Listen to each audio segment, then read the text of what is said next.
தற்போதைய அண்மை செய்தியை பார்த்துக் கொண்டிருக்கிறோம். திமுக உடனான தொகுதி பங்கீடு பேச்சுவார்த்தையை நாளை நடத்த இருக்கிறது IUML. இது தொடர்பான அழைப்பு திமுகவிலிருந்து அதிகாரப்பூர்வமாக IUML-க்கு விடுக்கப்பட்டிருக்கிறது.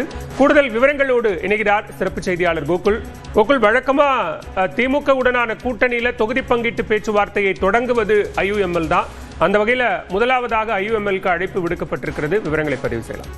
நாளை திமுக கூட்டணி கட்சியோடு தொகுதி பங்கீடு பேச்சுவார்த்தை தொடங்க இருக்கக்கூடிய நிலையில முதல் கட்சியாக இந்திய யூனியன் முஸ்லீம் லீக்கை திமுக நாளைய தினம் பேச்சுவார்த்தைக்கு அழைப்பு விடுத்திருக்கிறார்கள்.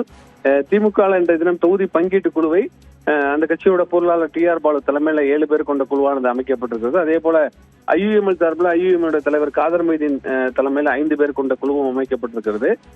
2 கட்சிகளும் நாளைய தினம் இந்த தொகுதி பங்கீடு குறித்து பேச்சுவார்த்தை நடத்திருக்கிறார்கள்.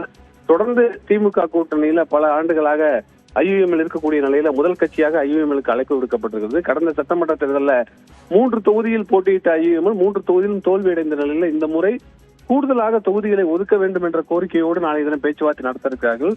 அதே நேரத்தில் தேமுதிக மற்றும் மக்கள் நீதி மையம் உள்ளிட்ட புதிய கட்சிகள் திமுக கூட்டணியில் இணைந்திருக்கக்கூடிய நிலையில அதே எண்ணிக்கையோ அல்லது தொகுதி எண்ணிக்கையை குறைக்கக்கூடிய அடிப்படையில் தான் திமுகவுடைய பேச்சுவார்த்தை இருக்கும் என்ற தகவல் வெளியா இருக்கிறது. நாளை காலை இந்த பேச்சுவார்த்தை நடைபெற இருப்பதாக தற்போதைய தகவலா இருக்கிறது.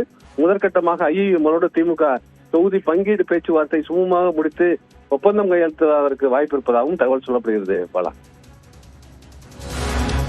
விவரங்களுக்கு நன்றி கோகுல்.